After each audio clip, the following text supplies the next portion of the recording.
நீங்க கேட்டுட்டு இருக்க கதை விழி தீயில் ஒரு தவம், அத்தியாயம் 11. கதை கேட்குறவங்க சப்ஸ்கிரைப் பண்ணாமலே கேட்டுட்டு இருக்கீங்க. அது மட்டும் இல்லாம 2வது சாப்டர் கேட்டுட்டு அப்புறம் திடீர்னு 8வது சாப்டர் போயிட்டு கேட்குறீங்க.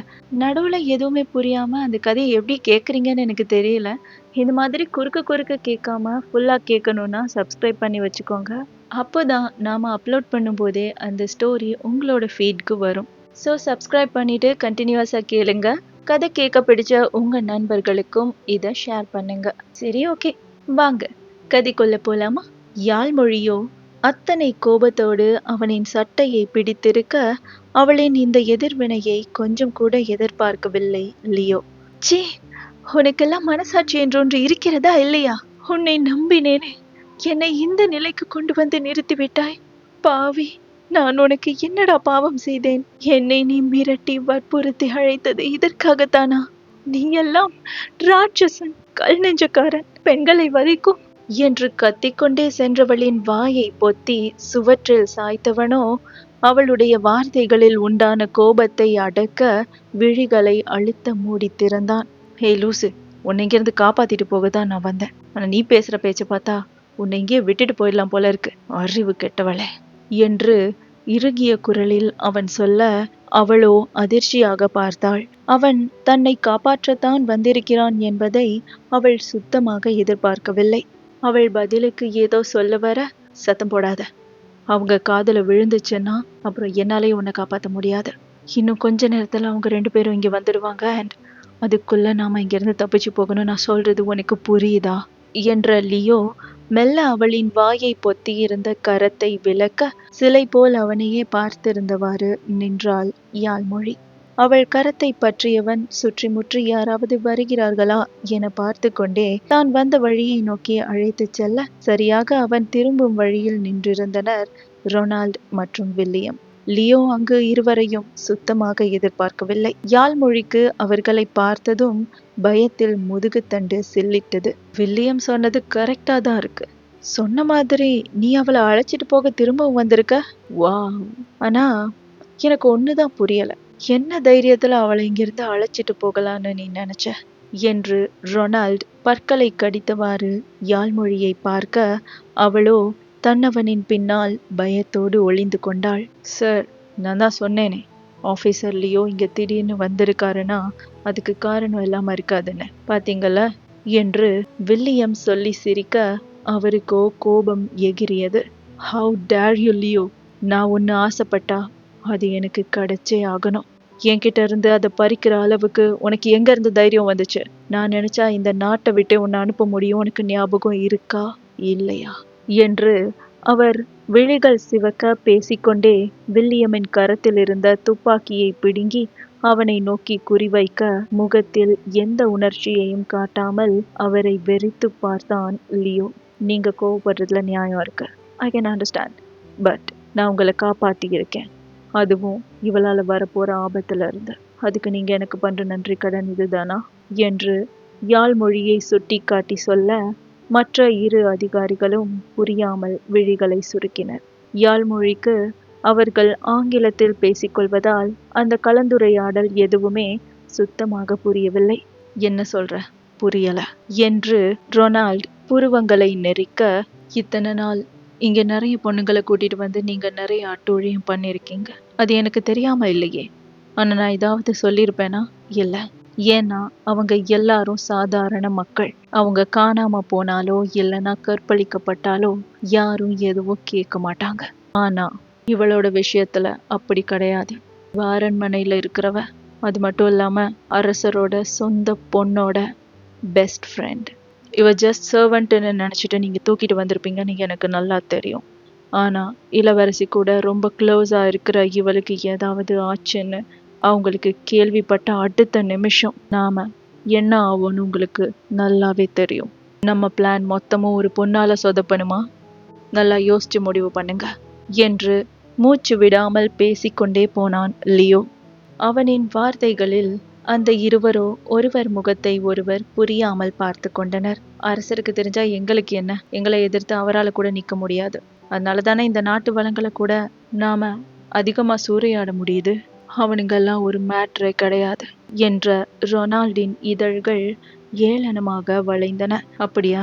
அரசரோட சேர்ந்து மக்களும் புரட்சி பண்ணாங்கன்னா நம்மளால கண்டிப்பா எதிர்க்க முடியாது சார். இவளுக்கு ஏதாச்சும் ஆச்சுன்னா கண்டிப்பா அரசர் நமக்கு எதிரா திரும்புவாரு. அப்போ நாம இல்லீகலா பண்ண இம்போர்ட் பத்தியும் அவருக்கு தெரிய வரும். ஏற்கனவே மக்கள் நம்ம மேல ரொம்ப கோவத்துல இருக்காங்க. அரசரோட ஒரு வார்த்தைக்காக தான் வெயிட் பண்ணிட்டு இருக்காங்க. இப்பவே ஆல்ரெடி நிறைய கூட்டமா எதிரிகள் கிளம்பிட்டு தான் இருக்காங்க. அரசர் எதிர்க்க ஆரம்பிச்சுட்டா யோசிச்சு பாருங்க, மொத்த மக்களும் தைரியமா நம்மளை எதிர்த்து நிப்பாங்க. அது மட்டும் இல்லாம அன்னைக்கு பேலஸ்ல நடந்த ஃபங்க்ஷன் அப்போதான் நானே கவனிச்சேன். கிங்குக்கு பக்கத்து குறுநில மன்னர்களோட ஹெல்தியான ரிலேஷன்ஷிப் இருக்கு. அவர் கூப்பிட்டா அவங்க ஓடி வந்து நிப்பாங்க. மொத்த குறுநில தேசங்களும் நம்மளை நோக்கி திரும்பினா என்ன நடக்கும்னு யோசிச்சு பாருங்க. போயும் இந்த சின்ன பொண்ணால இவ்வளோ பெரிய பிரச்சனைய நாம ஃபேஸ் பண்ணணும். உங்களோட இந்த ஒரு ஆசையை நீங்க அடக்கிக்கிட்டீங்கன்னா மொத்த இந்துஸ்தானையும் நீங்க ஆளலாம். அதனால தான் சொல்றேன், இவளை விட்டுடலாம். I hope you understand what I am trying to say mister Ronald என்று வாய்க்கு வந்த பொய்களை அடுக்கடுக்காய் செதுக்கி அவன் ஒரு கதையை அடித்துவிட ஆச்சரியமாக பார்த்து கொண்டிருந்தனர் அந்த இருவரும். இத நீங்க முன்னாடியே சொல்லி இருக்கலாமே. எதுக்காக திருட்டுத்தனமா பின்னாடி வழியா வந்து இவளை காப்பாத்திட்டு போகணும்னு யூனோ, அதுதான் எனக்கு புரியவே இல்லை. ஏன் அப்படி பண்ணணும்னு நினைச்சீங்க? சம்திங்ஸ் ஃபிஷி என்று வில்லியம் சந்தேக பார்வையோடு கேட்க ஒரு கணம் அதற்கு என்ன பதில் சொல்வதென்று தெரியாமல் லியோவே திணறி விட்டான். அது அது வந்து நீங்க 2 பேரும் ஆல்ரெடி போதையில இருக்கீங்க. உங்க 2 பேர்கிட்டயும் எக்ஸ்பிளைன் பண்ணி புரிய வைக்க முடியாதுன்னு நான் தான் தப்பா நினைச்சிட்டேன். அண்ட் அரசருக்கு இவளை நீங்க கடத்தின விஷயம் தெரிய வர்றதுக்குள்ள இமீடியட்டா அனுப்பி வச்சிடலாம்னு நினைச்சேன். அதுக்கப்புறம் கூட உங்களுக்கு எக்ஸ்பிளைன் பண்ணிக்கலாம் இல்லையா? அண்ட் திருட்டுத்தனம் பண்றது எல்லாம் உங்க புத்தி ஆஃபீஸர் வில்லியம். நான் உங்க ஹையர் ஆஃபீஸர், மைண்ட் இட் என்று அடக்கப்பட்ட கோபத்தோடு அழுத்தமான குரலில் சொன்னான் அவன். கைமுஷ்டியை இறுக்கி கோபத்தை உள்ளுக்குள் அடக்கி கொண்டு வில்லியம் பின்னால் நகர யாழ்மொழியோ மூவரையும் மாறி மாறி பயத்தோடு பார்த்து கொண்டிருந்தாள். ஆனால் ரொனால்டிற்கு யாழ்மொழியை பார்க்க பார்க்க அவளை விட மனமே இல்லை. இந்த டேஸ்டியான ஃப்ரூட் என் கையில இருந்தும் அதை டேஸ்ட் பண்ண முடியாத சிச்சுவேஷன்ல இருக்கேன். இருந்தாலும் நீ சொல்றதை என்னால முழுசா ஏத்துக்க முடியாம இருக்கேன் ஆஃபீஸர் லியோ என்று ரொனால்ட் அவளையே காம பார்வை பார்த்தவாறு ஒரு அடி முன்னே வைக்க லியோவோ அவளை தன் பின்னே மறைத்து கொண்டான். சார், நான் இதை பண்றது நம்ம நல்லதுக்காகத்தான். இந்த நாட்டோட வளங்களுக்கு நம்ம நாட்டுல பெரிய விலை போகுது. அவ்வளவு ஈஸியா இதை விட்டுற முடியாது. நம்ம வேலைக்கு எதுவும் தடையா இருக்க கூடாது சார். இங்க நடந்ததை பத்தி யாருக்கும் எதுவும் தெரியாம நான் பாத்துக்கிறேன். சின்ன பொண்ணு மிரட்டினா பயந்துடுவா. ஒரு சின்ன தப்புக்காக பெரிய விலை கொடுக்காதீங்க சார். இவ்ளோ பெரிய கடல்ல மீனா இல்ல என்று அவன் கேலியாக சொல்லி சிரித்தவாறு யாழ்மொழியை பார்க்க அவளோ எதுவும் புரியாமல் திருவென விழித்து கொண்டிருந்தாள். ஷிட். ஓகே ஆஃபீஸர் லியோ, இதை பத்தி அரசருக்கு தெரியக்கூடாது. அது உங்க பொறுப்பு. நீங்க சொன்ன மாதிரியே எல்லாத்தையும் பண்ணிடுங்க என்று அவளை அடைய முடியாத கோபத்தில் எரிச்சலாக சொல்லிவிட்டு ரொனால்ட் நகர்ந்து விட லியோவோ அவரின் பின்னே வேகமாக சென்றான். வில்லியமோ அவரின் பின்னே வேகமாக சென்றான். சீக்கிரமா வா என்று லியோ அதற்கு மேல் அங்கு நிற்காமல் அவளை அழைத்து கொண்டு தன் காரில் ஏறிக்கொள்ள அவனை நோக்கி வேகமாக வந்தனர் வாசலில் நின்றிருந்த அதிகாரிகள் மூவரும். சாரி சார், எங்களால் அது யாருன்னு கண்டுபிடிக்க முடியல என்று பதற்றத்தோடு அந்த அதிகாரிகளில் ஒருவன் சொல்ல, ஓ அப்படியா, சரி விடுங்க. ஒருவேளை அது ஃபாரஸ்ட்ல இருந்து வந்த ஏதாச்சும் அனிமலா இருக்கலாம். பட் இன்னொரு தடவை இந்த மாதிரி கேர்லெஸ்ஸா இருக்காதீங்க, சரியா என்று விட்டு அந்த உயர் அதிகாரியோ அவன் பாட்டிற்கு சென்று விட்டான். அந்த மூவரும் வாயை பிளந்து கொண்டு நின்றிருக்க உள்ளே ரொனால்டின் முன் பதற்றமாக நின்றிருந்தான் வில்லியம். சார், நான் சொல்றது கொஞ்சம் சரியா கேளுங்க. எனக்கு ஆஃபீஸர் லியோ மேல சந்தேகமா இருக்கு. நீங்க எப்படி அந்த பொண்ணை அழைச்சிட்டு போக விட்டீங்க? அவளை டேஸ்ட் பண்ணணும்னு நான் எத்தனை நாளா காத்துட்டு இருக்கேன் தெரியுமா? உங்களுக்கும் அதே ஆசை இருக்குன்னு எனக்கு நல்லாவே தெரியும். எதுக்காக போக விட்டீங்க? அதான் அவரே சொல்றாரே, மிரட்டி நான் எதையும் சொல்ல மாட்டான்னு. ஒரு தடவை டேஸ்ட் பார்த்துட்டு அப்புறம் மிரட்டி அனுப்பியிருக்கலாம்ல என்று அவன் கேட்டதும் ரொனால்டின் இதழ்கள் கேலியாக வளைந்தன. அவன் சொன்னதை நான் முழுசா நம்பினேன்னு நினைச்சியா? புல்ஷிட். லியோவை நமக்கு எதிரியாக்குறது நமக்கு தான் ஆபத்து. அவனுக்கு தைரியம் ரொம்ப ஜாஸ்தி. எப்பவும் நம்ம பக்கத்துல அவனை வச்சிருக்கணும். இந்த முறை விட்டுட்டேன். பட் அவ்வளவு சீக்கிரம் அந்த புவர் இந்தியன் கேர்ளை நான் விட்டுற மாட்டேன். சரியான சந்தர்ப்பம் வரும்போது நமக்கு தேவையானதை நாம எடுத்துக்கணும் என்று அவர் சொல்ல வன்ம புன்னகை புரிந்தான் வில்லியம். அதே நேரம் மின்னல் வேகத்தில் காரை செலுத்தி கொண்டு வந்த லியோ சந்தைக்கு அருகே காரை நிறுத்திவிட்டு அவளை பார்க்க, பெண்ணவளோ கைகளை பிசைந்தவாறு தயக்கமாக அவனை பார்த்தாள். இங்கிருந்து அரண்மனைக்கு போயிருவேன்னு நினைக்கிறேன். உனக்கு வழி தெரியும்ல, இதுக்கப்புறம் அவங்க உன்னை தொல்லை பண்ண மாட்டாங்க என்று அவன் உணர்ச்சிகளற்ற முகத்தோடு சொல்ல, மிகவும் நன்றி அதிகாரி. தாங்கள் என்னை காப்பாற்ற வந்திருக்கிறீர்கள் என்பதை அறியாமல் ஏதேதோ தவறாக பேசிவிட்டேன். என்னை மன்னிப்பீர்களா என்று விழிகளை சுருக்கி கெஞ்சலாக கேட்டாள் அவள். அவனோ அவளை கூறிய பார்வை பார்த்தவன், என் கார்ல இருந்து முதல்ல இறங்குறியா? உன்கிட்ட பேச எனக்கு நேரம் இல்ல என்று வழக்கம் போல் வெடுக்கென்று பதில் அளித்தான்.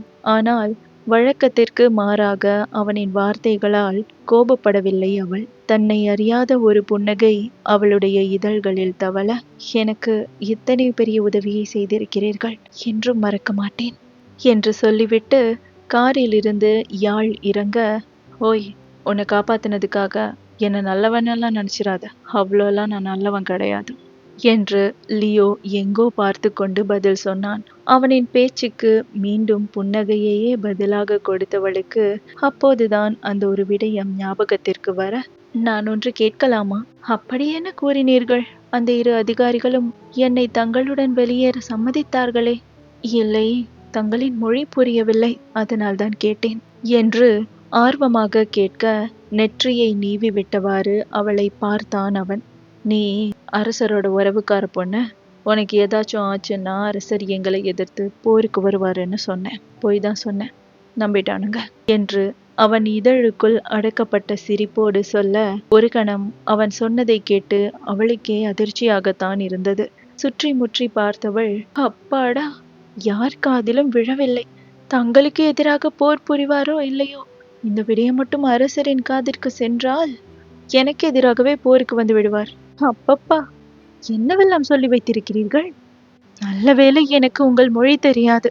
தெரிந்திருந்தால் அங்கேயே ஆச்சரியப்பட்டு காட்டி கொடுத்திருப்பேன் என்று கேலியாக சொல்ல, தன்னை மீறி வந்த சிரிப்பை அடக்கி கொண்டான் ஆடவன். அவனுடைய இதழ்கள் விரிந்திருந்ததை பார்த்தவளுக்கு சிரிக்கிறானோ என்று கூட தோன்ற, அவள் தன்னை உற்று பார்ப்பதை கவனித்தவன் உடனே காரை உயிர்ப்பித்து மின்னல் வேகத்தில் பறந்து விட்டான். போகும் அவனையே வெறித்து பார்த்தவளுக்கு என்றும் இல்லாத ஒரு சந்தோஷம். அந்த இதமான உணர்வோடு அவள் அரண்மனைக்கு செல்ல, அங்கு பணிப்பெண்களின் அறையே பதற்றமாக இருந்தது. ஐயோ கடவுளே, இந்த யாழ்மொழி அரண்மனையிலிருந்து சென்று வெகு நேரமாகிவிட்டது. இத்தனை நேரமாகியும் அவள் வராமல் இருக்கிறாள். அப்படி என்றால் நிச்சயமாக ஏதோ ஒரு பிரச்சனையில் சிக்கி இருப்பாள் போலும். இது மட்டும் அரசருக்கு தெரிந்தாள், கடவுளே என்று பதற்றமாக ராதா அறைக்குள் குறுக்கும் நெடுக்கும் நடந்து கொண்டிருக்க, மற்ற பெண்களுக்கும் என்ன செய்வதென்றே தெரியவில்லை. ஏன் இந்த விபரீதம் ராதா?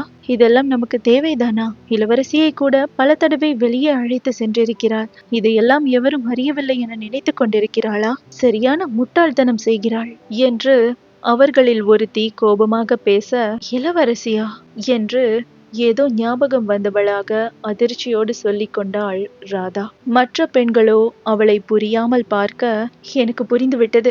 இளவரசியை விட்டால் இப்போது நமக்கு வேறு வழியே இல்லை. இதை பற்றி உடனடியாக அவர்களுக்கு தெரியப்படுத்தலாம். அவர்கள் நிச்சயமாக ஏதோ ஒரு வழியை கண்டுபிடிப்பார்கள், நமக்கு உதவி செய்வார்கள். யாழை நாம் மீட்டெடுத்து விடலாம் என்றவள் வேகமாக அறையிலிருந்து வெளியேற போக, ஆனால் அடுத்த கணம் அவளுடைய கால்கள் சட்டென நின்றன. தன்னெதிரே நின்றிருந்தவளை பார்த்து, யாழ் என்று முணுமுணுத்தன ராதாவின் இதழ்கள். ஆம், அவள் எதிரே யாழ்மொழி புன்னகையோடு நின்று கொண்டிருக்க, சில கணங்கள் அவளை வெறித்து பார்த்து கொண்டிருந்தவள் தன்னை சுதாகரித்த மறுகணம் தோழியை தாவி அணைத்திருந்தாள். அடியே சண்டாளி, பயந்தே போய்விட்டேன் தெரியுமா? உனக்கு எதுவும் ஆகவில்லையே என்று ராதா பதற்றமாக கேட்க, எனக்கு என்ன நேர்ந்து விட்டதென்று இத்தனை பதற்றமாக இருக்கிறாய் நீ? அரண்மனைக்கு திரும்ப சற்று தாமதமாகிவிட்டது, அவ்வளவுதான். அதற்காக இவ்வளவு நாடகமா என்றாள் மற்றவள் சாதாரணமாக. அவளின் தோழிக்கு அப்போதுதான் போன உயிரே திரும்பி வந்தது போலிருந்தது. மற்ற பெண்களோ யாழ்மொழியை முறைத்துவிட்டு அங்கிருந்து நகர்ந்துவிட, தோழியை இழுத்து கொண்டு அறை ஜன்னலின் அருகே சென்று நின்று கொண்டாள் ராதா. யாழ், ஏதோ ஒன்று நடந்திருக்கிறது, எனக்கு தெரியும். என்னிடம் மறைக்க முயற்சி செய்யாதேடி என்று கேட்ட ராதா, இல்லை அது என்று ஏதோ பேச வந்த தோழியை தடுத்து அதிகாரிகள் இழுத்துச் செல்லும் போது கிழிக்கப்பட்ட அவளின் ஆடையில் ஒரு பகுதியை சுட்டி காட்டினாள். அதை பார்த்த யாழ்மொழியோ தலையில் வெளிப்படையாகவே அடித்து கொள்ள தோழியை ஆர்வமாக பார்த்தாள் மற்றவள். அங்கு என்ன நடந்திருக்கும் என்பதை அவளிடம் சொல்வாளா யாழ்மொழி? அப்படியே சொன்னாலும் அதை மட்டும்தான் சொல்வாளா, இல்லை லியோ மீது தனக்கு ஏற்பட்டிருக்கும் புது உணர்வையும் சேர்த்து சொல்வாளா? யாழ்மொழியை பிடிக்கவில்லை என்று சுற்றி கொண்டிருக்கும் லியோ இதற்கு பிறகு என்னவெல்லாம் செய்ய போகிறான்? இதெல்லாம் தெரிந்து கொள்ள காத்திருப்போம் அடுத்த அத்தியாயத்திற்காக.